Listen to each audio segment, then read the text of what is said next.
السلام علیکم جی، کیا حال چال ہیں آپ سب لوگوں کے؟ میں امید کرتی ہوں کہ آپ سب بالکل ٹھیک ٹھاک ہوں گے، خیر خیریت سے ہوں گے۔ ناول سہارا کون بنتا ہے از قلم تنزیل الرحمن عریش، قسط نمبر 4۔ یونیورسٹی کا ایڈیٹوریم کھچا کھچ بھرا ہوا تھا۔ رنگ برنگے آنچلوں کی بہار، چیمگوئیوں کی بھنبھناہٹ، کچھ ہنسی کی آوازیں پورے ہال میں پھیلی تھیں۔ اسٹیج کے پیچھے دیوار پر ایک بڑا سا پاکستان کا جھنڈا آویزاں تھا۔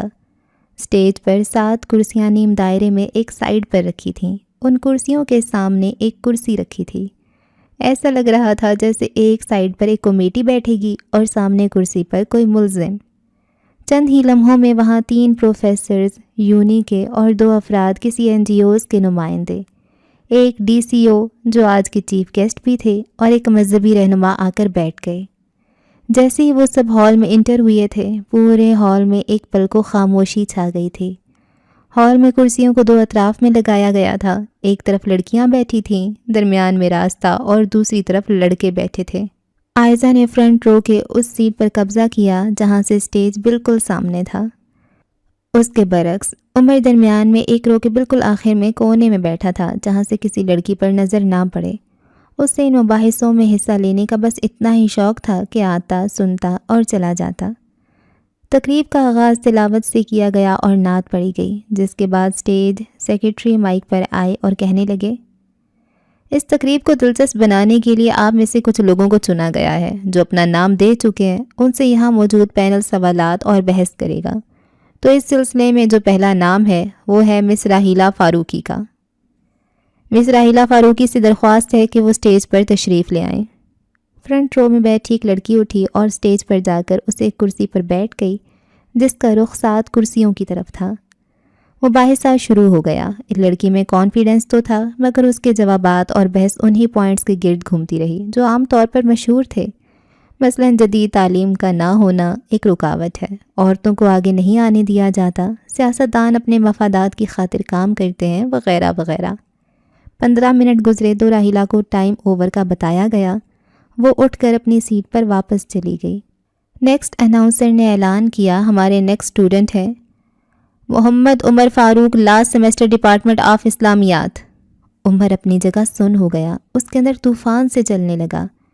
اسے لگا جیسے اس نے غلط سنا ہو۔ عمر نے ادھر ادھر دیکھا مگر کوئی کھڑا نہ ہوا۔ یہ کیسے ہو سکتا ہے؟ اس نے تو اپنا نام نہیں دیا، نہ لکھوایا۔ ضرور کوئی غلط فہمی ہوئی ہے۔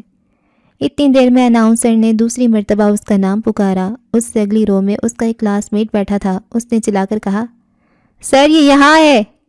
آدھے ہال کی نظریں عمر نے خود پر محسوس کی۔ اسے عجیب سی گھبراہٹ محسوس ہونے لگی۔ عمر فاروق، پلیز آپ اسٹیج پر تشریف لے آئیں، اناؤنسر نے عمر کی طرف دیکھتے ہوئے کہا۔ بے اختیار عمر اٹھ کر کھڑا ہوا۔ وہ اسٹیج کی طرف چل تو رہا تھا مگر اس کو یوں لگ رہا تھا جیسے اس کے قدم من کے ہو گئے ہیں۔ اسٹیج پر پہنچ کر عمر نے کرسی پر بیٹھنے کی بجائے کھڑے ہو کر مائک اٹھا کر کہا، میں آپ سب سے معذرت کرتا ہوں، میں نے اپنا نام اس مباحثے کے لیے نہیں دیا تھا، نہ کوئی اس کے لیے تیاری کی ہے۔ میں تو اپنا نام سن کر حیران ہوں کہ میرا نام کیوں لیا گیا۔ عمر نے اپنی جان چھڑانے کے لیے مختصر سے فکرے ادا کیے۔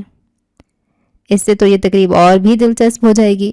ہمیں اور یہاں موجود ہر شخص کو وہ جاننے کا موقع ملے گا جو ایک عام انسان کے دل کی بات ہے۔ برائے کرم بیٹھ جائیے، آپ بھی پاکستانی ہیں، اور اس میں کوئی تقریر نہیں کرنی جس کے لیے آپ کو تیاری کی ضرورت ہو، صرف چند آسان سوالات کے جواب دینے ہیں، پروفیسر خالد نے مائک میں بولتے ہوئے کہا۔ عمر کو محسوس ہو گیا کہ ناچار اسے یہ کڑوا گھونٹ بھرنا پڑے گا۔ وہ خاموشی سے کرسی پر بیٹھ گیا۔ اس نے اپنی آنکھیں بند کیں تو دفعتاً اس کے ذہن میں بابا کی آواز گونجنے لگی، جب بھی کوئی مشکل آئے اپنے پروردگار اللہ کو بلا لینا، وہ ضرور مدد کرے گا۔ یہ آواز سنائی دیتی ہے۔ فوراً عمر نے اول و آخر درود و شریف پڑھ کر 7 بار حسبنا اللہ و نعم الوکیل پڑھ لیا۔ اسے پورے جسم میں سکون کی لہر دوڑتی محسوس ہوئی۔ ادھر پینل اپنا پہلا سوال کر رہا تھا، آپ کے حساب سے وہ کیا عوامل ہیں جو پاکستان کی ترقی میں رکاوٹ ہیں؟ پروفیسر جمیل نے پوچھا۔ سب کچھ، آوے کا آوا ہی بگڑا ہوا ہے۔ عمر کے منہ سے یہ الفاظ پھسل گئے۔ مثلاً؟ پروفیسر جمیل کا سوال۔ پاکستان کا آئین، پاکستان کے قوانین، پاکستان کا نظام تعلیم، پاکستان کا نظام معیشت، سب کا سب بگڑا ہوا ہے، عمر نے کہا۔ پہلی بار پورے ہال میں سنسنی سی دوڑ گئی۔ کچھ پچھلی کرسیوں والے کھڑے ہو کر اسٹیج کی طرف دیکھنے لگے۔ عائزہ کبیر، وہ تو بھول چکی تھی وہ کہاں ہے، کیوں ہے، کیا ہو رہا ہے۔ وہ تو بس والہانہ انداز میں عمر کو دیکھے جا رہی تھی۔ اس کی نظریں والہانہ عمر کے چہرے کا طواف کر رہی تھیں، اس کے ہلتے لبوں کو دیکھ رہی تھیں، عمر کے ماتھے پر پڑی شکنیں گن رہی تھیں۔ آپ کو پتہ ہے آپ کیا بول رہے ہیں؟ ڈی سی او کا ناگواری سے سوال۔ جی اچھی طرح، لاپرواہی سے عمر نے جواب دیا۔ پاکستان کے آئین میں کیا خرابی ہے؟ ایک این جی او کے نمائندے سرمد کا سوال۔ پہلے ایک سوال میرا اسی حوالے سے کہ یہ آئین کس نے بنایا تھا؟ عمر کا جواب کی بجائے سوال۔ یہ آئین 1973 میں ذوالفقار بھٹو کی سربراہی میں ایک کمیٹی نے بنایا تھا۔ پروفیسر جمیل کا جواب۔ جب یہ طے ہو گیا پاکستان کا مطلب کیا، لا الہ الا اللہ، اسلام کو یہاں کا مذہب قرار دے دیا گیا، تو یہ مغرب زدہ آئین کیوں لاگو کیا گیا؟ کیا ہمارے پاس آئین قرآن نہیں تھا؟ کیا ہمارے پاس حضور صلی اللہ علیہ وآلہ وسلم کے ایز اے لیڈ رول والا آئین نہیں تھا؟ یا تو یہ بتا دیجئے کہ اس آئین قرآن میں یہ کوتاہیاں یا کمیاں تھیں، یا 1973 کا آئین بنانے والے زیادہ ذہین تھے؟ اس آئین سے بہتر آئین ہمارے پاس تھا، جسے ٹھکرا کر یہ مغرب کا جمہوریت زدہ آئین ہم پر مسلط کر دیا گیا۔ آرٹیکل 2 کے یہ الفاظ کہ اللہ تبارک و تعالیٰ ہی کل کائنات کا بلا شرکت غیر حاکم و مطلق ہے، اس نے جمہور کے ذریعے مملکت پاکستان کا جو اختیار سونپا ہے وہ اس کی مقررہ حدود کے اندر مقدس امانت کے طور پر استعمال کیا جائے گا۔ یہ شک تو شامل کر دی گئی، مگر اس پر عمل کہاں ہے؟ عمر نے تڑخ کر جواب دیا۔ ایک خاموشی سے پورے ہال پر چھا گئی۔ سوالات کرنے والی کمیٹی بھی پہلو بدلنے لگی۔ جواب ایسا تھا کہ کسی سوال کی گنجائش ہی نہ بچی تھی۔ نہ تو یہ کہہ سکتا تھا کہ کوئی کہ آئین قرآن میں یہ خامی تھی، اور نہ کوئی یہ کہہ سکتا تھا کہ 1973 کا آئین بنانے والے زیادہ ذہین تھے۔ پاکستان کے قوانین میں کیا خرابی ہے؟ پروفیسر اطہر کا سوال۔ خرابیاں ہی خرابی ہیں۔ جب کہہ دیا کہ چور کا ہاتھ کاٹ دو، حضرت محمد صلی اللہ علیہ وآلہ وسلم نے یہاں تک کہا کہ اگر محمد کی بیٹی فاطمہ بھی چوری کرتی تو اس کا ہاتھ بھی کاٹ دیتا، تو پھر یہ قانون کیسے اور کیوں ہے؟ ان قوانین کے تحت انصاف لینے میں نسلوں کو تھانے کچہریوں کے چکر کاٹنے پڑتے ہیں۔ پھانسی پر جھول جانے کے بعد فیصلہ آتا ہے ملزم بے قصور تھا۔ وکیلوں کی کمائی ہی جھوٹ پر ہوتی ہے۔ اگر ان کا فریق حق پر بھی ہو تو انہیں سچ کو سچ ثابت کرنے کے لیے بھی جھوٹ بولنا پڑتا ہے۔ اسلام کا نظام بہترین نظام تھا، جہاں گاؤں کا قاضی بھی شہر کا قاضی، پھر ملک کا قاضی۔ سائل اپنے گاؤں اپنے علاقے کے قاضی کے پاس رات کو بھی آتا تو قاضی اس کی بات سننے کا پابند تھا۔ نہ جج کی چھٹی کا مسئلہ، نہ وکیلوں کی فیس کا مسئلہ، نہ چکر کاٹنے کا مسئلہ، نہ تاریخوں کا مسئلہ۔ عمر کا اطمینان سے جواب۔ پیچھے بیٹھا آدھا ہال اب اٹھ کر عمر کو واضح دیکھنے کی کوشش کر رہا تھا۔ مگر ایسا ممکن نہیں، کیونکہ پروفیسر جمیل کا سوال جاری تھا، مگر عمر نے سوال کاٹ کر جواب دیا۔ ایسا ممکن ہے۔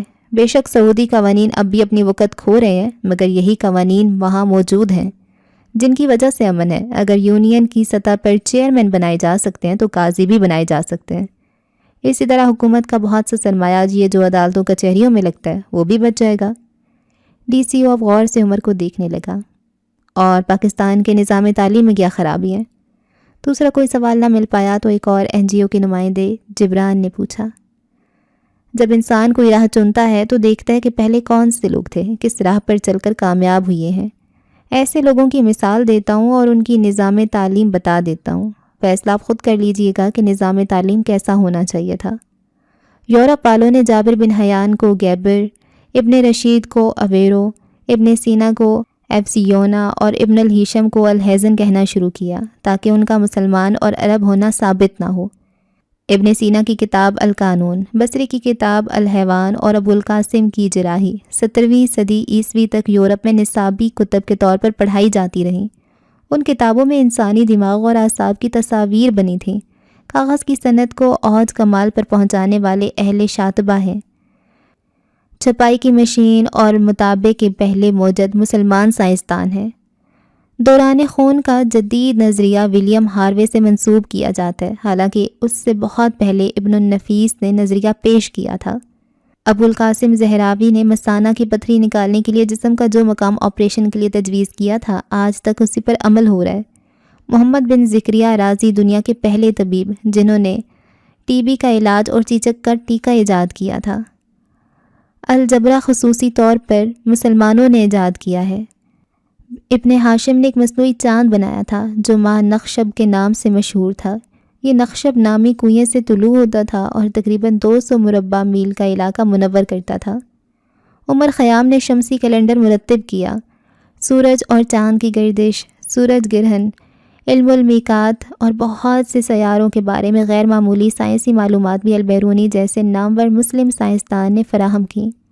رائٹ برادران کو ہوائی جہاز کا موجد مانا جاتا ہے کیونکہ وہ مسلمان نہیں تھے، مگر حقیقت یہ ہے کہ عباس بن فرناس وہ عظیم سائنسدان ہے جس نے دنیا کا سب سے پہلا ہوائی جہاز بنا کر اڑایا تھا۔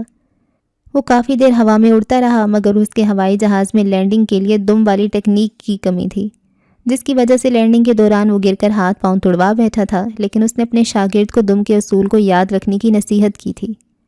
اب آتے ہیں ان کے نظام تعلیم کی طرف۔ تو اس دور میں اتالیق یعنی ٹیچرز ہوتے تھے جو بچوں کو ابتدائی تعلیم گھروں پر جا کر دیتے تھے۔ اس کے بعد مدرسے تھے جو حکومت کی تنخواہوں پر نہیں چلتے تھے، ان مدرسوں سے اعلیٰ تعلیم حاصل کی جاتی تھی۔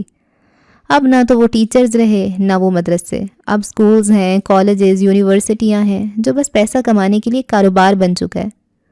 عمر نے انتہائی تفصیل سے جواب دیا۔ اب لاسٹ یہ بھی بتا دیں نظام معیشت میں کیا برائی ہے؟ ڈی سی او کا دلچسپی سے سوال۔ سود۔ ہماری معیشت کی بنیاد ہی اللہ اور اس کے رسول صلی اللہ علیہ وآلہ وسلم سے جنگ لڑ کر رکھی گئی ہے، تو کامیاب کیسے ہوتی؟ لین دین میں سود ہو تو ترقی نہیں ہوتی، تباہی ہوتی ہے۔ رسول اکرم صلی اللہ علیہ وآلہ وسلم نے فرمایا، صاحب مکس جنت میں داخل نہیں ہوگا۔ اور پاکستان کی حکومت کیا کر رہی ہے؟ ٹیکس پر ٹیکس لگا کر IMF کا سود ادا کر رہی ہے۔ خنزیر پر تکبیر پڑھ کر چھری پھیرنے سے وہ حلال نہیں ہو جاتا محترم چیف گیسٹ صاحب۔ عمر کا جواب، اتنی دقیانوسی سوچ رکھنے کی وجہ سے پاکستان ترقی نہیں کر رہا۔ یہ ماڈرن ورلڈ ہے، پوری دنیا میں یہی نظام چل رہا ہے، ہم اس نظام کے بنا نہیں چل سکتے، یہ ہماری مجبوری ہے۔ NGO کے نمائندے جبران کا تیزی اور تلخی سے وار۔ جاپان بھی بڑا دقیانوس ہے جہاں 1990 سے زیرو شرح سود اور منفی شرح سود کی پالیسی چل رہی ہے۔ زیرو شرح سود کا مطلب یہ ہے کہ اگر کوئی قرض لے گا بینک سے تو اسے کوئی سود نہیں دینا پڑے گا۔ منفی شرح سود کا مطلب ہے کہ اگر کوئی بینک میں اپنی رقم رکھواتا ہے تو اسے بینک والوں کو پیسے ادا کرنے پڑیں گے، بینک والوں کی سروسز اور اپنے پیسوں کی حفاظت کے لیے۔ جاپان بھی بڑا دقیانوس ہے مگر پھر بھی نہ جانے اتنی ترقی کیوں کر رہا ہے۔ چلے میں دقیانوس ہوں، آپ گوگل پر سرچ کر لیں، میں غلط کہہ رہا ہوں یا صحیح؟ عمر کا جواب بھی وار تنزیہ تھا۔ جبران بغلیں جھانکنے لگا۔ اس پالیسی پر ڈنمارک کے مرکزی بینک نے 2012 سے عمل شروع کر دیا ہے، یورپین سینٹرل بینک نے 2014 سے، سویڈن اور سوئٹزرلینڈ نے 2015 سے، برطانیہ، روس وغیرہ بعض دوسرے ممالک کووڈ-19 کے بحران میں اس پالیسی کو اختیار کر رہے ہیں۔ اوہ، یاد آیا، کچھ عرصہ پہلے تو امریکہ نے بھی اسی پالیسی پر عمل کرنے کا اعلان کیا تھا۔ انہوں نے شرح سود میں کمی بھی کی ہے اور اسے زیرو تک لے جانے کا ارادہ رکھتے ہیں۔ ساتھ ہی یاد آیا، پاکستان اسٹیٹ بینک نے بھی بھیڑ چال دیکھتے ہوئے شرح سود میں کمی کی ہے۔ عمر نے کہکا لگایا اور کہنے لگا، جس بات کو اسلام نے صدیوں پہلے بتا دیا تھا، تجربات کے بعد، نقصانات کے بعد دنیا مجبور ہو کر اسی طرف آنے پر مجبور ہو رہی ہے۔ پاکستان کے لیے ویسے تو بہت مشکل ہے زیرو اور منفی شرح سود پالیسی پر عمل کرنا، لیکن اگر امریکہ اور برطانیہ نے ایسا کیا تو ان کے پیچھے پیچھے انہوں نے بھی کم کرنا شروع کر دی۔ اس کا مطلب ہے آپ کو پاکستان پسند نہیں؟ ڈی سی او نے پوچھا۔ میں نے کب ایسا کہا؟ لیکن میرے اس ملک کے ساتھ جو غلط کیا جا رہا ہے میں اسے غلط کہوں گا، درست نہیں۔ رہی پاکستان سے محبت کی بات، تو دنیا کی تاریخ میں صرف 2 ایسی جگہیں جو اسلام کی بنیاد پر وجود میں آئیں، ایک مدینہ جس کا مطلب پاک جگہ، ایک پاکستان جس کا مطلب بھی پاک جگہ۔ پاکستان 27 رمضان المبارک کو وجود میں آیا۔ دنیا کے لیے یہ سب اتفاق ہو سکتا ہے مگر میرے لیے یہ میرے رب کا اشارہ ہے، یقیناً پاکستان سے اسلام کا کوئی بڑا کام لیا جائے گا۔ آپ نے شاید نوٹ نہیں کیا میرے 5 منٹ اوپر ہو چکے ہیں۔ یہ کہہ کر عمر اٹھا اور واپس اپنی سیٹ کی طرف چلنے لگا۔ منتظم نے چونک کر گھڑی کو دیکھا، وہ بھول چکا تھا کہ مباحثہ ہو رہا ہے اور ایک ٹائم لمٹ مقرر ہے۔ عمر اکیلا نہیں کھڑا ہوا، اس کے کھڑے ہوتے ہی پورا ہال کھڑا ہو چکا تھا اور تالیوں کی زبردست گونج اور تحسین کے ایسے نعرے بلند ہوئے کہ ایسا لگا جیسے ہال کی چھت ہی اڑ جائے گی۔ وہ خاموشی پسند خاموش سا لڑکا جب بولا تو پروفیسر اس تک کو سب کچھ بھلا گیا۔ اس کی باتوں سے عائزہ کو لگا جیسے وہ سیاست دان بھی ہے، وہ قانون دان بھی ہے، وہ ماہر تعلیم بھی ہے، وہ ماہر معیشت بھی ہے، وہ ماہر مذہبی امور بھی ہے۔ پتہ نہیں اگر وقت ملتا تو وہ اور کیا کیا بن جاتا، مگر حقیقت یہ تھی کہ وہ بس ایک سچا مسلمان اور مومن تھا۔ شاید ایسے ہی لوگوں کے لیے علامہ اقبال نے کہا تھا، ہر لحظہ ہے مومن کی نئی شان نئی آن، گفتار میں کردار میں اللہ کی برہان، قہاری و غفاری و قدوسی و جبروت، یہ 4 عناصر ہوں تو بنتا ہے مسلمان۔ عائشہ نے پاس سے گزرتے عمر کی خوشبو کو گہرا سانس لے کر اپنے اندر سمونے کی کوشش کی۔ اس سے بے اختیار اپنی پسند پر فخر ہونے لگا تھا۔ یہ وہ دن تھا جس دن عمر پوری یونیورسٹی میں مشہور ہو گیا۔ قاسم اپنے ابو سیٹھ حلیم اور نعمان کے ساتھ بیٹھا تھا جب وہ بھیانک فون کال آئی۔ انہوں نے کال اٹینڈ کی تو دوسری طرف سے کرخت اور سرد آواز سنائی دی، تمہاری طرف سے کچھ راز لیک ہوئی ہیں، رپورٹ دو۔ سیٹھ حلیم اور قاسم اس آواز کو پہچانتے تھے، وہ ان کے کسی بڑے کی آواز تھی جن کی ایما پر وہ لوگ کام کر رہے تھے۔ سیٹھ حلیم نے مختصر طور پر سارے احوال بیان کر دیے اور ساتھ ہی یہ بھی کہہ دیا کہ کل تک اس سارے معاملے کو ختم کر کے فائنل رپورٹ پیش کر دی جائے گی، بس کل تک کی مہلت دے دی جائے۔ دوسری طرف سے بس اوکے کہا گیا اور کال منقطع کر دی گئی۔ سیٹھ حلیم ماتھے پر آیا پسینہ پہنچتے ہوئے کہنے لگے، اوپر والوں کو بھی پتہ لگ چکا ہے، یہ اب ہماری جانوں کا مسئلہ بن گیا ہے۔ مجھے نہیں پتا قاسم، تم جو چاہے کرو اس لڑکی کے ساتھ، مگر مجھے ہر بات کی تہہ تک پہنچنا ہے۔ جتنا چاہے پیسہ خرچ کرو، جتنے مرضی بندے استعمال کرو، بس کل تک یہ معاملہ حل ہو جانا چاہیے۔ آپ فکر نہ کریں، مجھے اب پتہ ہے مجھے یہ معاملہ کیسے ہینڈل کرنا ہے، قاسم نے سنجیدگی سے جواب دیا۔ اگلے دن حیدر بڑے جوش سے اٹھا۔ اسے یہی تھا کہ اب اس کی ٹریننگ ان دونوں کے ساتھ ہوگی، مگر اسے وہ دونوں کہیں نظر نہ آئے تو اس نے ماسٹر سے پوچھ ہی لیا، لیکن ماسٹر کا جواب سن کر اسے بہت مایوسی ہوئی۔ ماسٹر نے کہا، ان کا ٹریننگ کا پہلا مرحلہ ختم ہو چکا تھا، اس لیے انہیں دوسرے مرحلے کے لیے دوسری جگہ بھیج دیا گیا ہے۔ تمہارا تو پہلا مرحلہ ابھی شروع ہوا ہے۔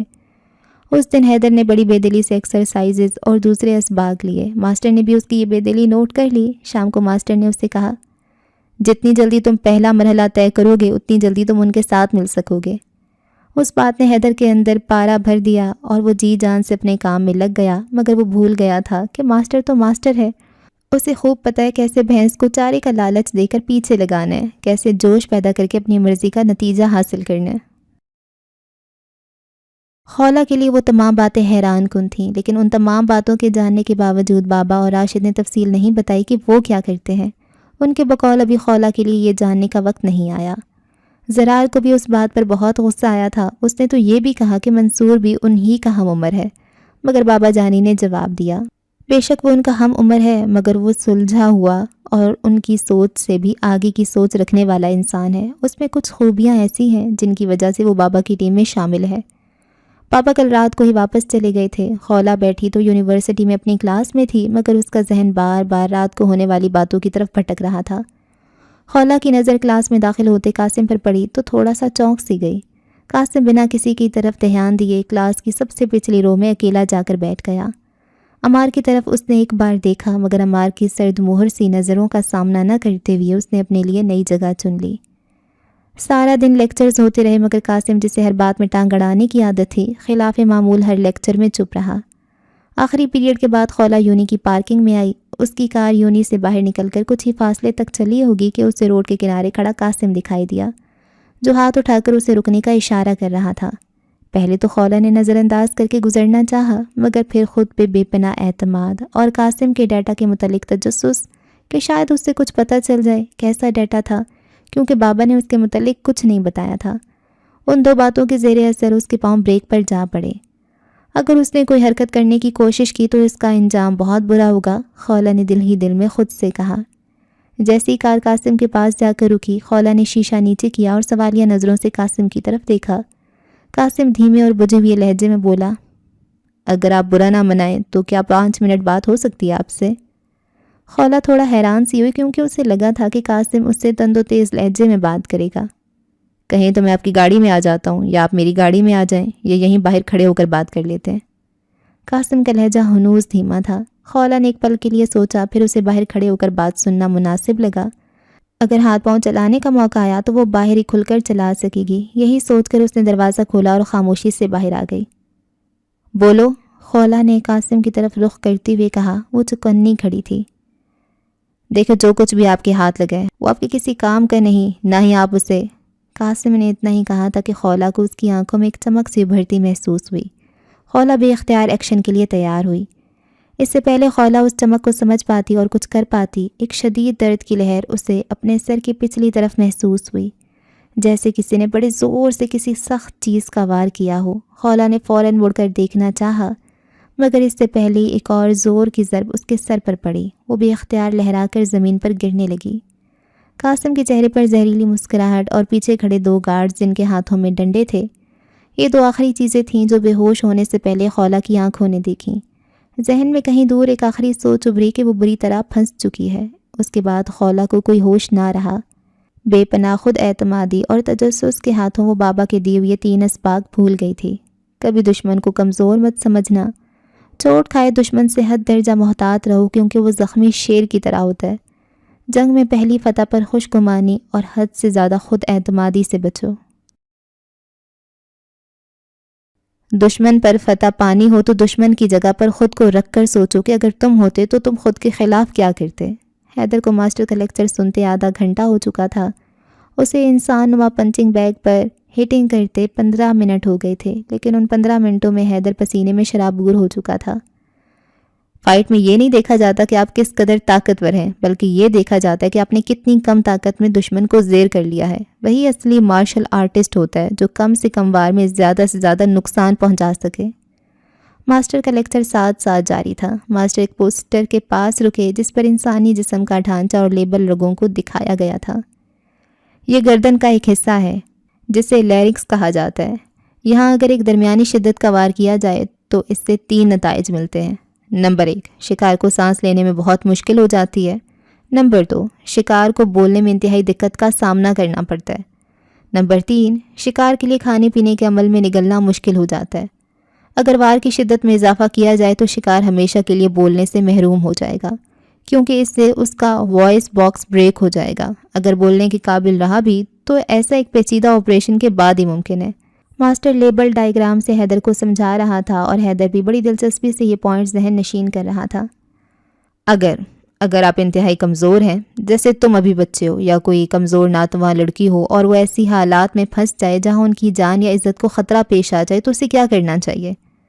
ماسٹر نے حیدر سے سوال کرتے ہوئے کہا۔ لڑنا چاہیے، پوری بہادری سے، حیدر نے زور سے جواب دیا۔ غلط، ماسٹر نے اطمینان سے جواب دیا۔ اسے خود کو بچانا چاہیے، پوری ذہانت سے، ماسٹر نے درست جواب دیتے ہوئے کہا۔ اصل مسئلہ یہ ہے کہ جب ایسے حالات آتے ہیں تو اکثر گھبراہٹ، خوف اور ساراسیمگی کے عالم میں ہم عقل کا استعمال بھول جاتے ہیں۔ جذبات پر کنٹرول رکھ کر سچویشن کو سمجھ کر اس کے مطابق اپنے ایکشن کا لائحہ عمل بنانا بہت مشکل کام ہوتا ہے۔ اس لیے ایسے حالات میں اس کمزور فریق کو چاہیے کہ وہ اپنے سے طاقتور کا سب سے کمزور پوائنٹ ڈھونڈے۔ اس کمزور پوائنٹ پر طاقت سے کیا گیا ایک وار ہی کافی ہوگا، ماسٹر نے سمجھاتے ہوئے کہا۔ اب ہم یہاں فرض کرتے ہیں کہ ایک بچہ یا ایک لڑکی اگر ایک طاقتور مرد کے چنگل میں پھنس گئے ہیں تو وہ جتنی بہادری سے بھی لڑیں اس سے جیت نہیں سکیں گے۔ اب تم بتاؤ انسانی جسم میں سب سے نازک جگہ کون سی ہے؟ ماسٹر نے حیدر سے پوچھتے ہوئے کہا۔ آنکھیں، حیدر نے فوراً کہا۔ ایگزیکٹلی، اس بچے یا لڑکی کو چاہیے کہ ایک ہاتھ کی 2 انگلیوں کا وی بنا کر آنکھوں کو نشانہ بنا کر قدرے قوت سے وار کر دے، یا اگر ایسا ممکن نہ ہو تو دونوں ہاتھوں کی ایک ایک انگلی سے آنکھوں پر دونوں ہاتھوں سے موقع پا کر وار کرے۔ نتیجہ یہ نکلے گا کہ ایک کمزور کے سامنے ایک طاقتور بے بس ہو کر زمین چاٹنے لگے گا۔ ماسٹر نے پہلے ایک ہاتھ کی شہادت والی اور اس کے ساتھ انگلی کا وی بناتے ہوئے پھر دونوں ہاتھوں کی ایک ایک انگلی کو حیدر کی آنکھوں کی طرف لاتے ہوئے سمجھایا۔ یہ ایک پوائنٹ ہے، ہو سکتا ہے ایسا کرنے کا موقع نہ ملے، اس لیے تمہیں پورے جسم میں موجود ایسے تمام پوائنٹس کا پتہ ہونا چاہیے جہاں ہلکی ضربی بہترین نتائج دے سکتی ہے۔ ماسٹر نے حیدر کو اس پوسٹر کے سامنے کھڑا کرتے ہوئے کہا۔ اس مباحثے کے بعد عمر تو جیسے پوری یونیورسٹی کا ہیرو بن گیا تھا۔ عمر جب کسی راہداری سے گزرتا تو اسے اپنے پیچھے سرگوشیاں سنائی دیتی۔ ہاں، یہ لڑکا تھا، دیکھو وہ جا رہا ہے، اس کا نام عمر ہے۔ سنیں ڈی سی او صاحب نے وی سی کو کہا ہے کہ وہ اس لڑکے کے ساتھ ایک فیملی ڈنر رکھنا چاہتے ہیں۔ یہ تو بڑا خاموش سا لڑکا تھا، لیکن بڑا کوئی چھپا رستم نکلا۔ اس طرح کے نہ جانے کتنے ریمارکس عمر کے کانوں میں پڑ چکے تھے، مگر شروع میں تو عمر کو خوشی ہوئی، پھر الجھن سی ہونے لگی۔ اس نے ایمانداری سے اپنا تجزیہ کیا تو اس کو اعتراف کرنا پڑا کہ جو کچھ اس کے منہ سے نکلا خود بخود بے اختیار نکلتا چلا گیا۔ اس نے کون سا تیاری کی تھی؟ اس کے لیے شاید یہ اللہ کی طرف سے مدد تھی، صلہ تھا اس محنت کا جس پر وہ آج کل دل و جان سے محنت کر رہا تھا۔ اس نے اپنی نظر کی حفاظت کی ہر جاندار و بے جان سے، اس نے اپنے کانوں کو بند کیا ہر اس کلام سے جو اسے لگا اس کے رب کو پسند نہیں، غیبت، چغلی، گانے، فیس بک فری موڈ پر ڈال دی، اور وہ ہر ممکن کوشش کر رہا تھا بابا کی ہدایات پر عمل کرنے کی۔ اللہ اس کائنات کی سب سے باغیرت ہستی ہے، بھلا کوئی اس ہستی کی خاطر کچھ کہے اور وہ اس کا بدلہ بڑھ چڑھ کر نہ دے؟ کیا ایسا ممکن ہے؟ عمر کو حضور صلی اللہ علیہ وآلہ وسلم کی ایک حدیث یاد آنے لگی، جس کا مفہوم کچھ یوں تھا: ایک وقت آئے گا جب پورے دین پر چلنا اتنا مشکل ہو جائے گا جیسے ہاتھ پر انگارہ رکھنا۔ یہ دور وہی تو ہے، مگر جو اس دور میں نفس کا انگارہ ہاتھ پر رکھے تو اللہ تو وہی ہے جس نے پہلوں کو نوازا، اب عمر کو نواز رہا تھا۔ بس یہی ایک صلہ نہیں تھا؟ زندگی میں پہلی بار عمر نے ایمان کی حلاوت کا مزہ چکھا۔ وہ نماز پڑھ رہا تھا، مگر کیا مزہ تھا نماز میں۔ اس نے سجدے میں سر رکھا، 3 بار پڑھا سبحان ربی الاعلیٰ، مگر اس سے مزہ آیا۔ اس نے 7 بار پڑھا، مگر دل، یہ کیسا سکون تھا جس کا ذائقہ آج عمر چکھ رہا تھا۔ وہ پڑھتا جا رہا تھا، جتنا پڑھتا جا رہا تھا اتنا مزہ آ رہا تھا۔ اسے محسوس ہو رہا تھا جیسے اس کے چاروں طرف نور ہے، اس نور میں اللہ کا عرش سامنے ہے۔ اس کے جسم میں سرور بھری کپ کپاہٹ کی لہر دوڑ گئی، اسے لگا جیسے وہ اللہ کو دیکھ رہا ہے۔ کیسا سکون تھا! عمر کی آنکھوں میں محبت بھری نمی اتر آئی، لیکن اس کے لب تھوڑا سا مسکرائے۔ 2 رکعت نماز پڑھ کر وہ فارغ ہوا تو وہ وہیں بیٹھا بیٹھا کھو سا گیا اس کیفیت میں جو نماز میں تھی۔ اس نے زندگی بھر ایسی نماز نہیں پڑھی تھی۔ وہ حیران تھا اور خوش بھی۔ پہلی بار حلاوت محسوس ہوئی تھی، پہلی بار اسے محسوس ہوا وہ اللہ کے قریب ہو گیا ہے۔ اللہ کے قریب جو ہوا، اللہ نے مخلوق کو حکم دیا، یہ میری قربت چاہتا ہے، تم اس کی قربت چاہو۔ مباحثہ تو بہانہ تھا، وہ وہی عمر تھا جسے کوئی جانتا نہ تھا، اب وہ وہی عمر ہے جس کے ساتھ اب DCO تک بیٹھنا چاہتا ہے۔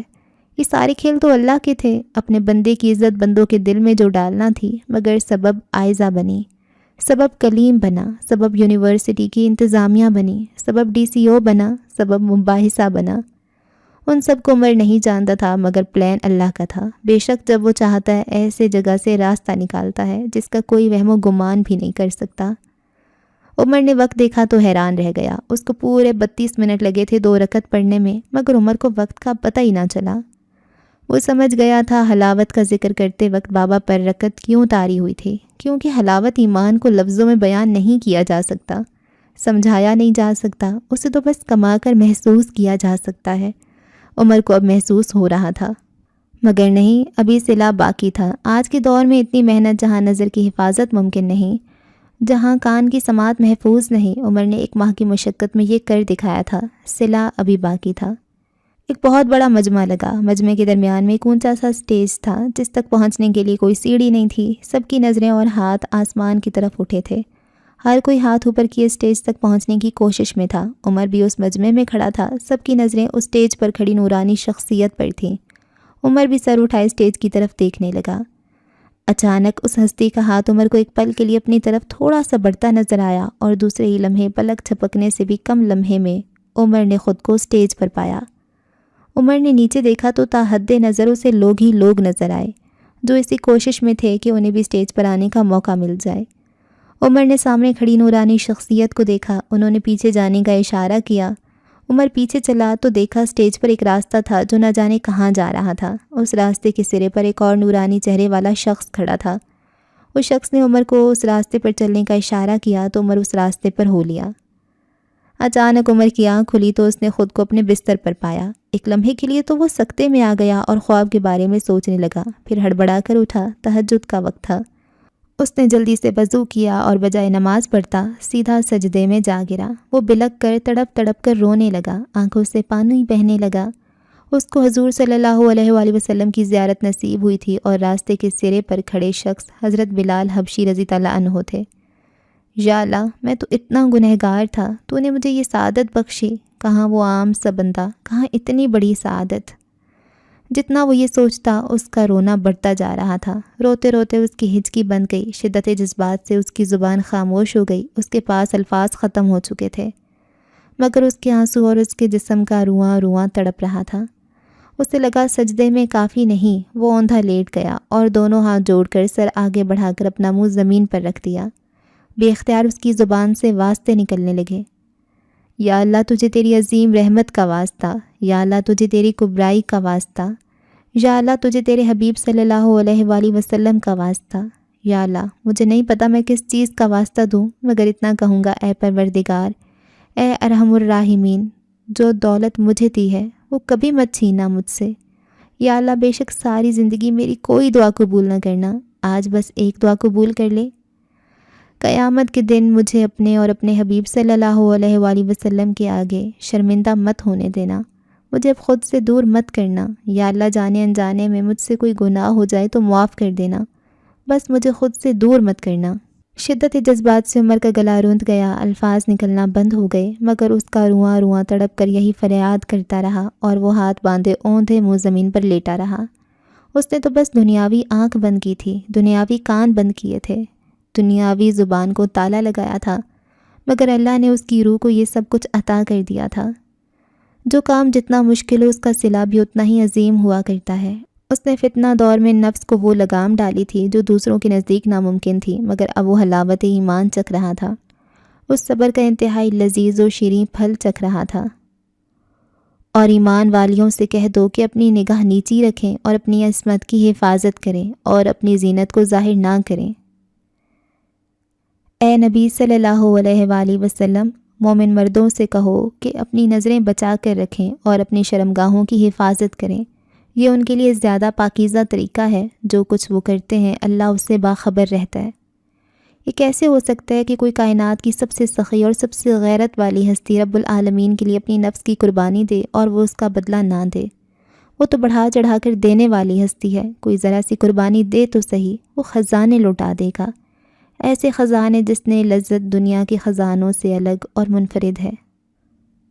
حیدر کی ٹریننگ جاری تھی، ماسٹر اسے بہت سے ایسے جسمانی باریکیاں سمجھا چکا تھا جہاں کم شدت کی ضرب لگانے سے زیادہ فائدہ اٹھایا جا سکتا تھا۔ حیدر بھی دل و جان سے محنت کر رہا تھا، ساتھ ساتھ لیکچرز اور مثالوں کے ذریعے نہ صرف ذہنی صلاحیتوں کو بڑھایا جا رہا تھا بلکہ دنیاوی تعلیم کا سلسلہ بھی جاری تھا۔ جس کی زندگی میں کوئی مقصد نہ ہو وہ بیکار ہی زندگی گزارتا ہے۔ سوچو ذرا، کھانا پینا سونا، اسی سوچ میں رہنا، مستقبل کے لیے جوڑنا، مطلب ساری زندگی ہی اگر ان کاموں میں گزر جائے تو جانوروں اور انسانوں میں کیا فرق رہ جاتا ہے؟ ماسٹر اپنی مخصوص کرسی پر براجمان تھا، حیدر سامنے بیٹھا ساری باتیں ذہن نشین کرنے کی کوشش میں مصروف تھا۔ جانور بھی کھاتے ہیں، پیتے ہیں، بچے پالتے ہیں اور اسی روٹین میں مر جاتے ہیں۔ آج کل 70% انسان بھی ایسے ہیں جو جانوروں کی طرح زندگی گزارتے ہیں اور مر جاتے ہیں۔ ماسٹر نے جانے کیا ذہن نشین کروانے کی کوشش کر رہا تھا۔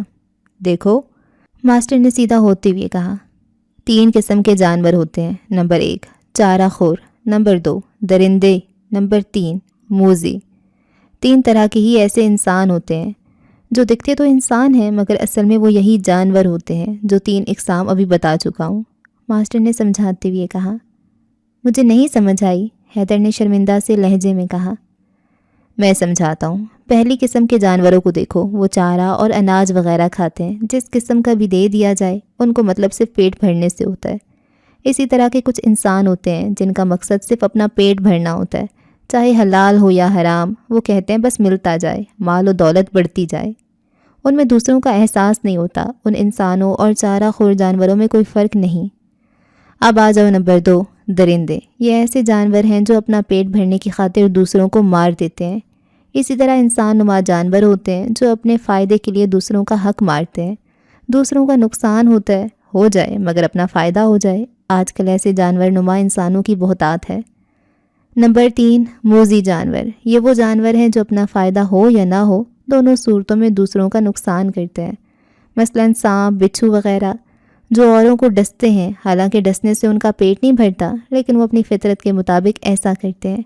اسی طرح انسان نما جانور بھی ہوتے ہیں جو فائدہ ہو یا نہ ہو لیکن دوسرے انسانوں کو ڈستے ہیں، حسد کے مارے، غیبت کرنا، چغلی کرنا، راہ چلتے کسی کی گاڑی کا شیشہ توڑ دینا وغیرہ۔ ماسٹر نے حیدر کو سمجھاتے ہوئے کہا، سب سے بہترین انسان وہ ہوتا ہے جس کی زندگی میں کوئی مقصد ہو اور اس کا وہ مقصد انسان کی دنیا میں آنے کے مقصد سے مطابقت رکھتا ہو۔ یہ کوئی زندگی نہیں کہ بچپن سے ہی بچے کے ذہن میں بٹھا دیا جائے کہ پڑھو گے تو اچھی نوکری ملے گی۔ یہ جاہلانہ طرز عمل ہے۔ اس لیے میں تم کو نصیحت کر رہا ہوں، اپنی زندگی کا کوئی مقصد طے کر لو۔ ماسٹر نے حیدر کو پرزور لہجے میں کہا۔ ماسٹر، آپ کی زندگی کا کیا مقصد ہے؟ حیدر نے پہلی بار سوال پوچھتے ہوئے کہا۔ ماسٹر حیدر کا سوال سن کر چپ سا ہو گیا۔ ایک زوردار تھپڑ سے خولا کو ہوش آیا۔ پہلے پہل تو اسے سمجھ نہیں آیا کہ وہ کہاں ہے، مگر پھر دھیرے دھیرے اس کی آنکھوں میں شعور کی روشنی واپس آنے لگی۔ آنکھیں کھول کر دیکھا تو سامنے قاسم پھنکارتا ہوا نظر آیا۔ خولا نے بے اختیار کھڑا ہونا چاہا تو اس پر یہ انکشاف ہوا کہ وہ کرسی سے بندھی ہوئی ہے۔ اس نے خود پر نظر ڈالی، سب کچھ صحیح سلامت تھا، بس اس کا نقاب نوچ کر پھینک دیا گیا تھا جو خولا کے سامنے زمین پر پڑا تھا۔ اس کے سر کی پچھلی جانب ابھی تک درد کی ٹیسیں ابھر رہی تھیں۔ اپنی بے بسی کی حالت دیکھ کر خولا نے ہونٹ بھینچ لیے۔ مجھے نچائے گی، مجھے نچائے گی، قاسم نے غصے سے چلاتے ہوئے کہا اور ایک اور زوردار تھپڑ خولا کے منہ پر دے مارا۔ خولا کو لگا جیسے اس کے رخساروں میں آگ سی بھر گئی ہے۔ کمرے میں نعمان اور 3 گارڈز بھی موجود تھے جو خاموشی سے یہ تماشا دیکھ رہے تھے۔ مجھے رسوا کیا تھا، اب دیکھ میں تجھے کیسے رسوا کرتا ہوں۔ تیرا وہ حشر کروں گا کہ تو موت کی بھیک مانگنے پر مجبور ہو جائے گی، مگر میں تجھے ماروں گا نہیں، سسکا سسکا کر زندہ رکھوں گا، قاسم نفرت سے بھرے لہجے میں کہتے ہوئے وہ اپنے خطرناک ارادوں کو ظاہر کر رہا تھا۔ بزدلوں کی طرح کیوں بات کر رہے ہو؟ مجھے کھول دو، ایک مرد ہو کر ایک لڑکی کو باندھ کر بات کر رہے ہو، ہمت ہے تو مجھے کھولو پھر بات کرو، خولا نے لہجہ سخت بناتے ہوئے کہا۔ وہ کیا ہے، تمہیں باندھ کر آسانی سے میرے مقصد پورے ہو سکتے ہیں، تم اچھلو گی کودو گی تو ایسے وقت لگے گا جو میرے پاس نہیں ہے۔ ہاں، مقصد پورا ہونے کے بعد کھول دیا جائے گا، اس وقت تمہاری اچھل کود بھی دیکھ لیں گے، قاسم نے شیطانی مسکراہٹ سے کہا اور خولا کی طرف بڑھنے لگا۔ خولا کانپ گئی، چاہے وہ جتنی بھی بہادر تھی، آخر تھی تو ایک لڑکی ہی، اور لڑکی کی عزت ہی اس کے لیے سب کچھ ہوتی ہے۔ اگر وہ آزاد ہوتی تو اور بات تھی، اسے دھوکے سے پکڑا گیا تھا، ورنہ وہ مر جاتی، زندہ ان کے ہاتھ نہ آتی۔ اسے بے اختیار بابا کے وہ سبق یاد آنے لگے جو بابا نے دیے تھے۔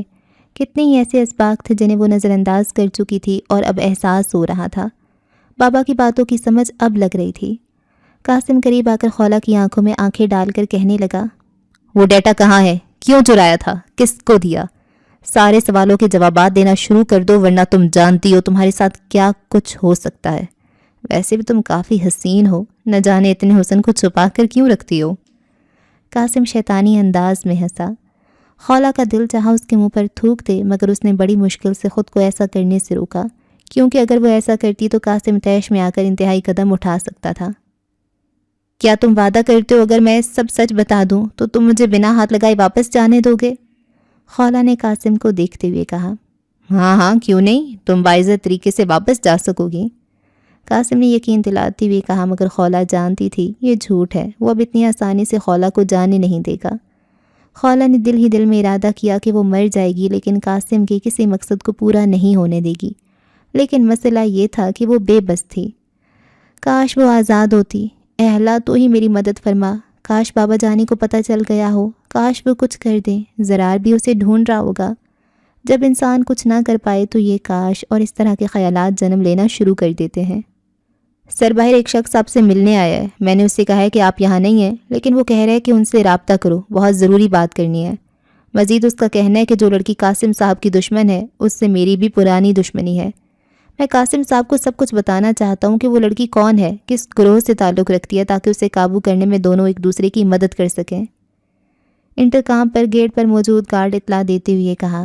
قاسم نے چونک کر وہ اطلاع سنی اور اپنے فارم ہاؤس پر موجود تھا۔ یہ کون ہو سکتا ہے؟ قاسم نے نعمان کی طرف دیکھتے ہوئے پوچھا۔ مجھے کیا پتا، لیکن دشمن کا دشمن دوست ہوتا ہے، یہ لڑکی جو بھی بتائے گی ہمیں پتہ لگانے میں وقت لگے گا کہ یہ سچ کہہ رہی ہے یا جھوٹ، ہو سکتا ہے یہ شخص کچھ بتا سکے۔ نعمان نے اپنی رائے دیتے ہوئے کہا۔ اس کی تلاشی لی ہے؟ قاسم نے گیٹ پر موجود گارڈ سے انٹرکام پر پوچھا۔ یس سر، اس کے پاس کچھ نہیں ہے، بس ایک پلاسٹک کی پانی والی گن ہے جو عام طور پر بچوں کے پاس ہوتی ہے، بس سائز میں بچوں والی گن سے کافی بڑی ہے، چیک کر لیا گیا ہے، اس میں واقعی پانی ہے، ٹرانسپیرنٹ پلاسٹک ہے اس لیے سب کچھ واضح نظر آ رہا ہے، اس کے اندر کوئی دھاتی پرزہ نہیں ہے، اس کا کہنا تھا اس نے یہ گن اپنے بھتیجے کے لیے خریدی ہے۔ گارڈ نے بریف کرتے ہوئے کہا۔ اوکے، اسے اندر بھجوا دو، قاسم نے ہدایت دیتے ہوئے کہا۔ خولا بھی یہ ساری باتیں سن رہی تھی، وہ حیرت سے سوچنے لگی یہ کون ہو سکتا ہے، اس کی کیا دشمنی خولا سے؟ ذہن پر بہت زور دیا مگر خولا کو یاد نہ آیا کہ اس کی کس سے دشمنی ہے اور خولا کو پتہ تک نہیں۔ تھوڑی دیر بعد ایک گارڈ ایک اجنبی شخص کو لے کر اندر کمرے میں داخل ہوا۔ نوارد کو کمرے میں چھوڑ کر واپس چلا گیا۔ اجنبی شخص عام سا معلوم ہوتا تھا۔ ایک لمبا سا اوور کوٹ پہنا تھا، ہاتھ میں پانی والی گن جس میں پانی چھلکتا نظر آ رہا تھا، سر پر لمبی سی ٹوپی، عجیب سا حلیہ تھا جیسے کوئی اسٹیج پر شو کرنے والا جادوگر ہو۔ اجنبی نے کمرے میں موجود لوگوں کو ایک نظر دیکھا۔ 2 گارڈز کے ہاتھوں میں اسلحہ تھا۔ ان پر ایک پل کے لیے اس کی نظر ٹکی اور پھر اس کی نظر کرسی پر بندی خولا پر پڑی۔ آہا، کیا بات ہے! اب بائی اونٹنی پہاڑ کے نیچے بڑی اچھل کود کرتی تھی، آج لگ گیا پتہ اچھل کود کا نتیجہ یہی ہونا تھا تیرے ساتھ۔ وہ ہاتھ نچاتا ہوا لڑاکا عورت کی طرح خولا کو کوسنے لگا۔ خولا نے حیرت سے عجیب حرکتیں کرتے اس شخص کی طرف دیکھا جسے وہ جانتی تک نہیں تھی۔ یہ میری طرف سے، یہ کہہ کر اس نے پانی والی گن کا رخ خولا کی طرف کر کے ٹریگر دبایا تو پانی کی ایک بڑی پھوار خولا کے منہ سے ٹکرائی اور پانی خولا کے منہ سے ٹپکنے لگا۔ بے اختیار خولا کی آنکھیں بند ہوئیں کچھ سیکنڈز کے لیے۔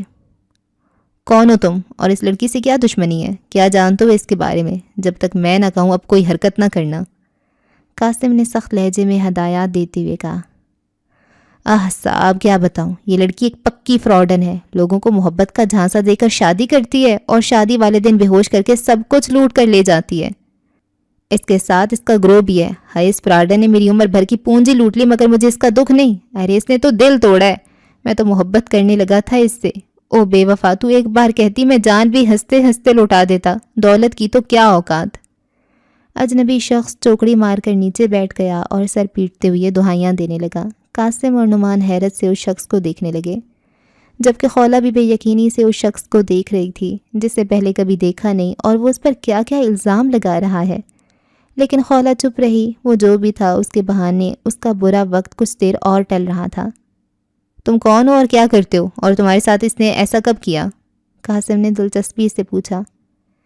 میں ایک جادوگر ہوں اور لاہور کا رہنے والا ہوں، میرے ساتھ فراڈ کر کے یہ وہاں سے بھاگ آئی تھی۔ ہائے بے وفا، عشق نے بے وقوف بنا دیا غالب، ورنہ ہم بھی جادوگر تھے کام کے۔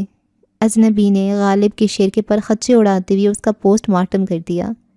صاحب میں بہت بڑا جادوگر ہوں، اسٹیج پر کبھی اصل جادو نہیں دکھاتا، مگر آج یہاں اس جادو کے ذریعے اس لڑکی کو ہمیشہ کے لیے قید کر لوں گا، اس کی جان کسی طوطے میں ڈال دوں۔ اجنبی غصے سے لال پیلا ہوتا کھڑا ہو گیا۔ خولا حیرت سے اس پل پل میں رنگ بدلتے شخص کو دیکھ رہی تھی۔ کیا تم پاگل ہو؟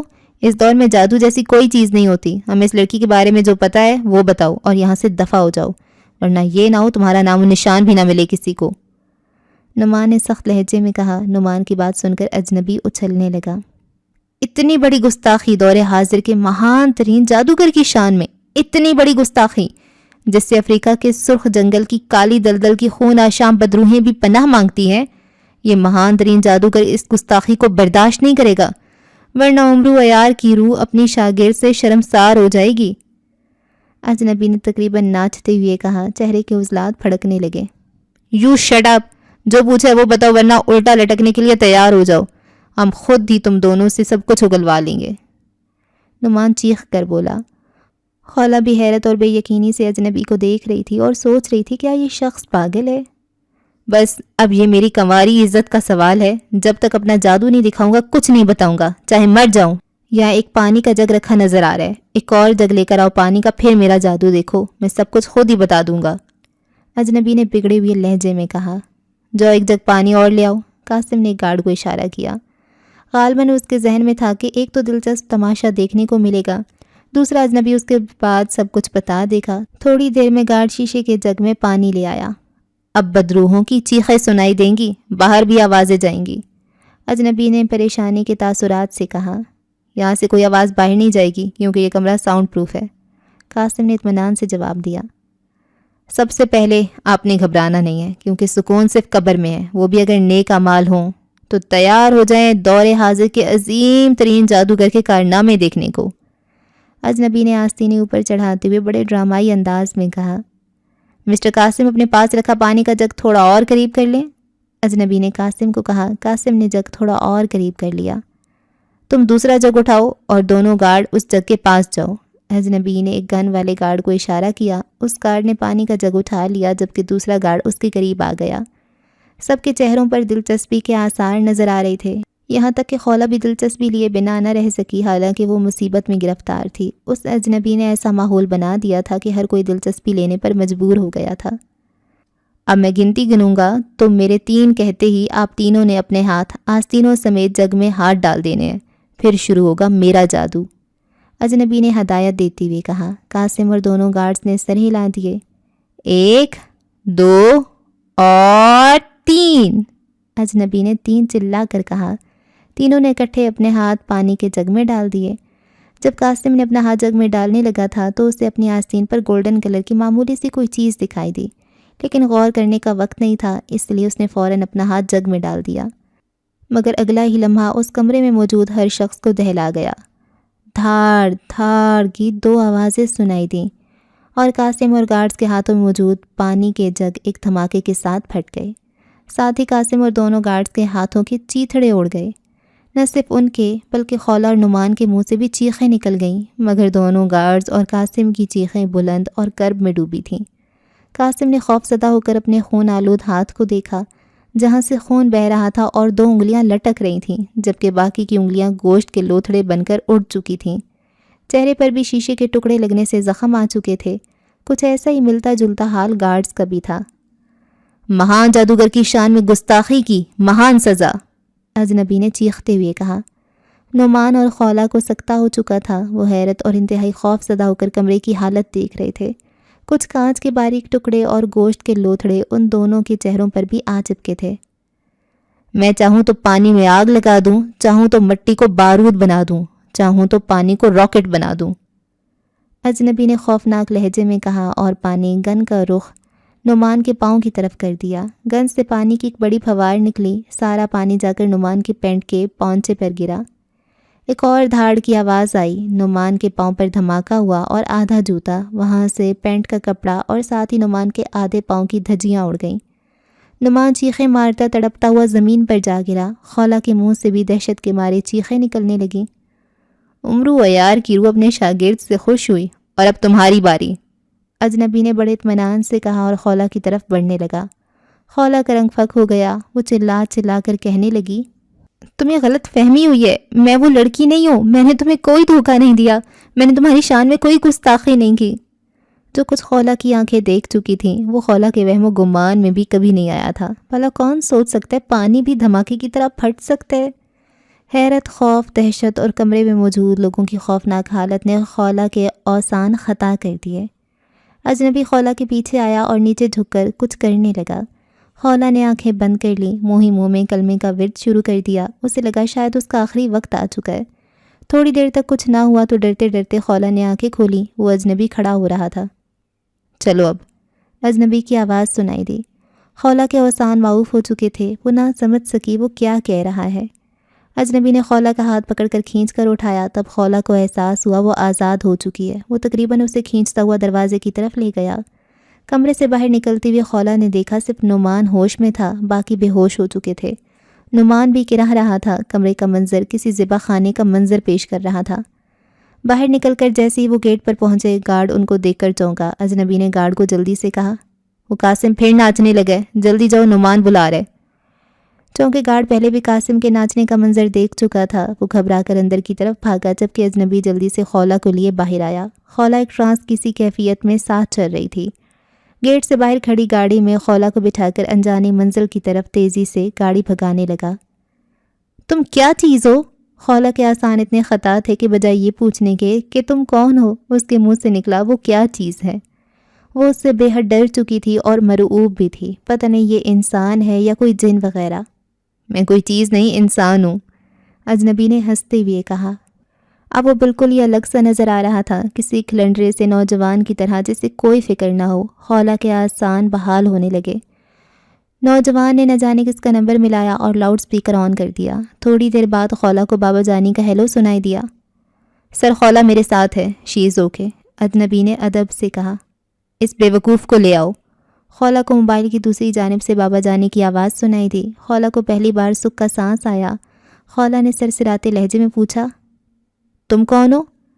بندے کو منصور کہتے ہیں، اجنبی نے سر کو خم کرتے ہوئے اور مسکراتے ہوئے کہا۔ عائشہ کبیر کی راتوں کی نیندیں اڑ چکی تھیں، دن رات اب بس ایک ہی شخص کا خیال تھا، عمر عمر اور بس عمر۔ وہ سوچ سوچ کر تھک چکی تھی، وہ کیسے عمر کو متاثر کرے، کیسے اپنی طرف مائل کرے، مگر کوئی قابل عمل پلان اس کے ذہن میں نہیں آ رہا تھا۔ آج آ کر اس کے ذہن میں یہی بات آ رہی تھی کہ خود عمر کے سامنے جا کر اس سے محبت کا اظہار کر دے، لیکن اس معاملے میں انا آڑے آ رہی تھی۔ وہ خود جا کر کیسے یہ سب کہے؟ رات کے 2 بج رہے تھے، ہر طرف سناٹا تھا، لائٹ آف کیے وہ بیڈ پر اوندھی لیٹی کب سے یہی سوچ رہی تھی۔ سوچ سوچ کر اس کے سر میں درد ہونے لگ گیا تھا۔ آخر اس نے اپنی انا قربان کرنے کا فیصلہ کر لیا اور پہلا موقع ملتے ہی عمر سے بات کرنے کا فیصلہ کر لیا تھا۔ عمر کا جوش قابل دید تھا، وہ بڑا پرجوش ہو کر بابا سے ملنے جا رہا تھا۔ یہ 1 مہینہ اسے اپنی زندگی کے بہترین دن لگنے لگے تھے۔ کتنا کچھ پایا تھا اس نے، ایسی لذتیں چکھی تھیں جن کا ذائقہ دنیا کی ہر چیز سے افضل تھا، اور یہ سب کچھ اسے بابا کی بدولت ہی ملا تھا۔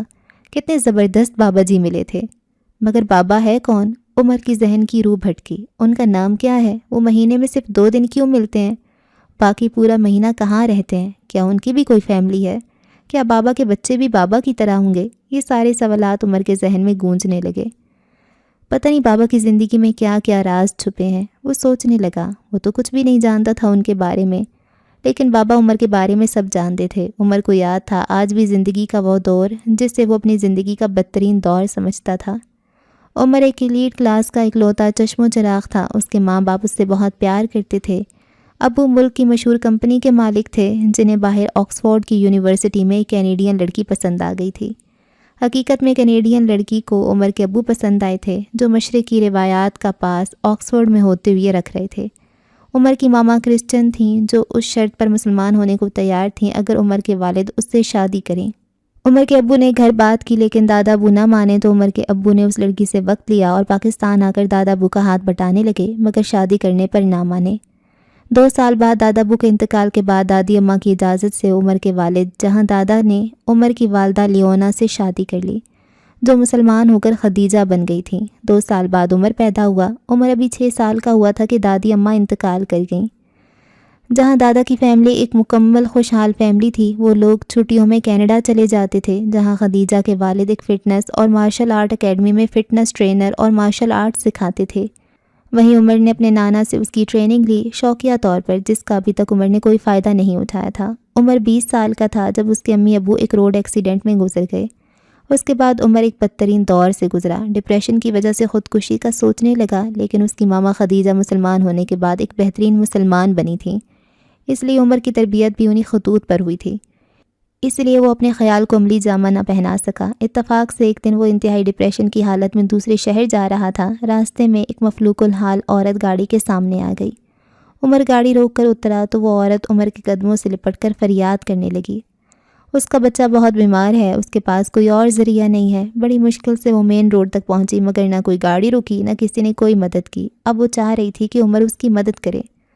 عمر نے روڈ کے کنارے دیکھا تو 3-4 سال کا ایک ڈھانچہ نما بچہ پڑا تھا، جو بے سود گھاس پر لیٹا تھا۔ عمر کو ترس آیا اور اس عورت کو لے کر نزدیکی ہاسپٹل لے گیا۔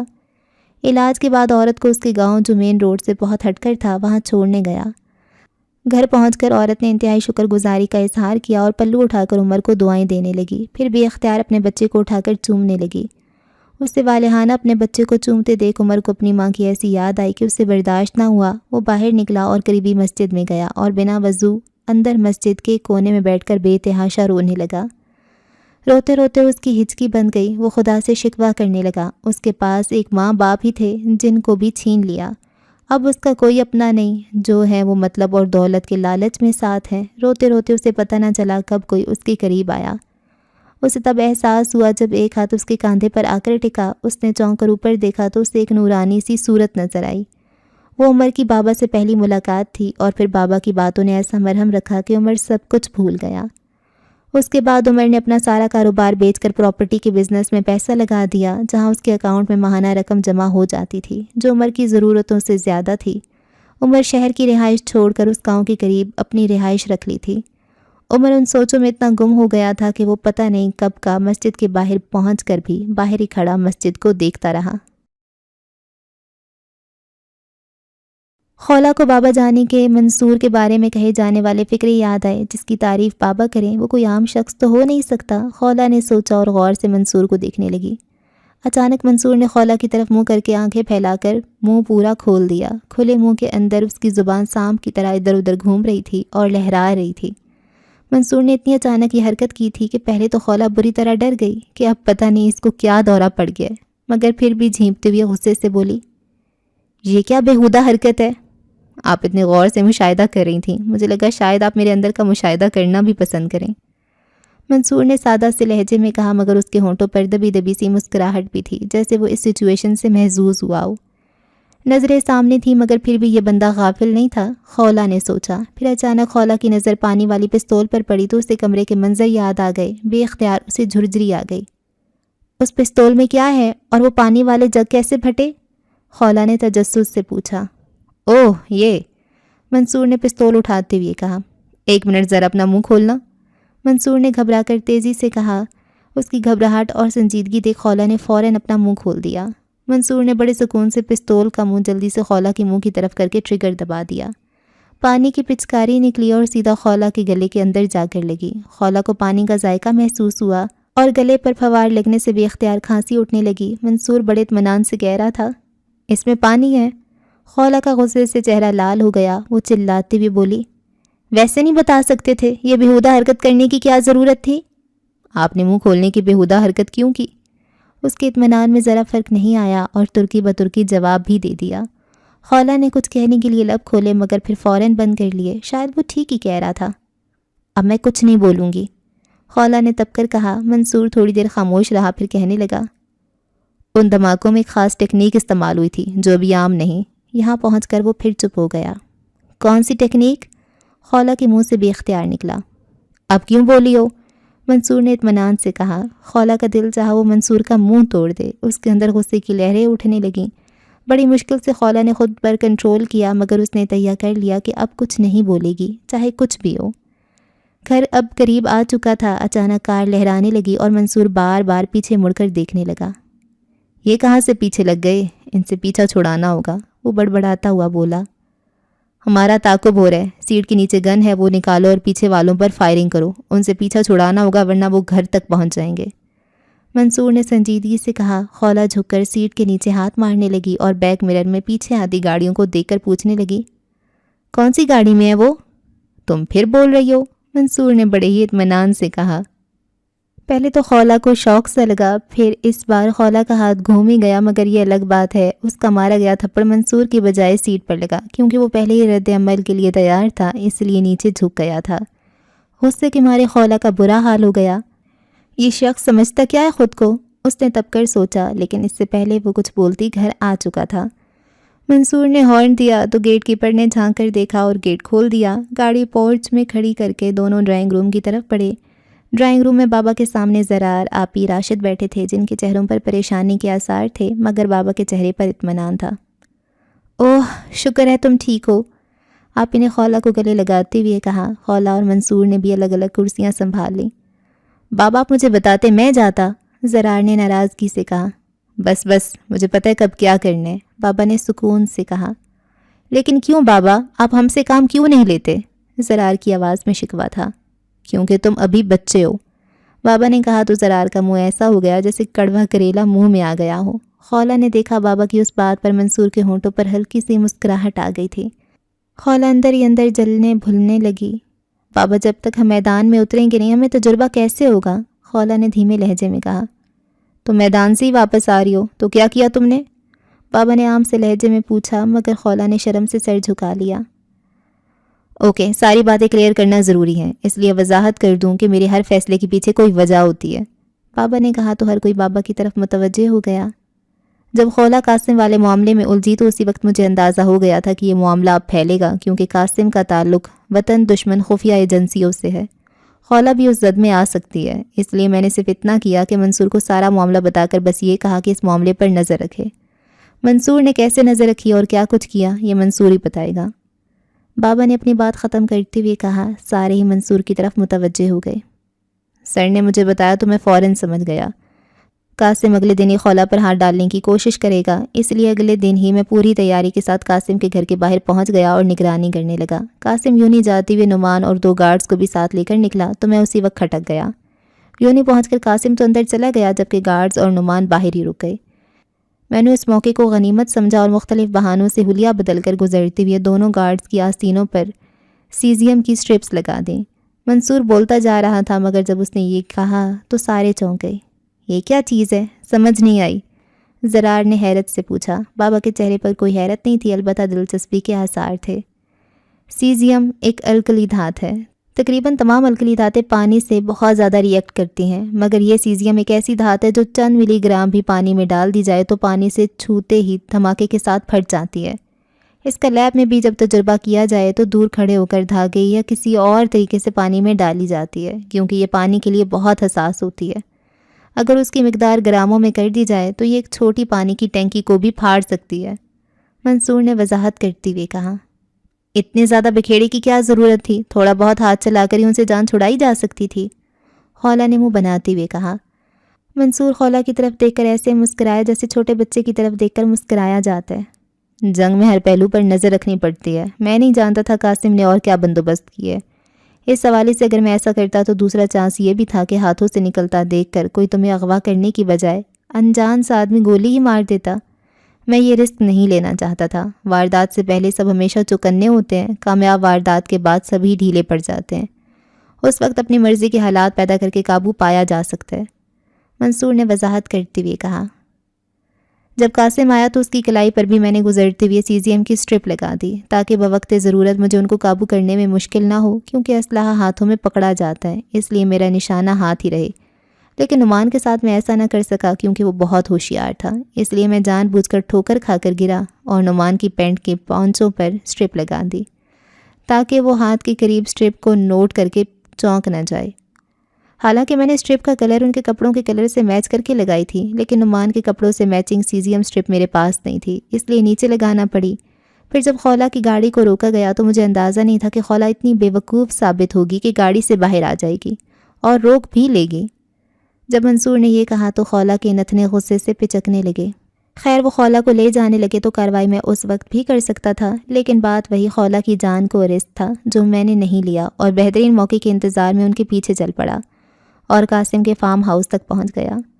وہاں پہنچ کر میں نے اپنی جادوگروں والی حالت بنائی اور ایسی پلاننگ بنائی کہ زبردستی اندر جانے کی بجائے مجھے خود اندر بلایا جائے۔ میری پلاننگ کامیاب رہی کیونکہ دشمن کے دشمن کو سب دوست سمجھتے ہیں، اس لیے مجھے خولا کا دشمن سمجھ کر بلا لیا گیا۔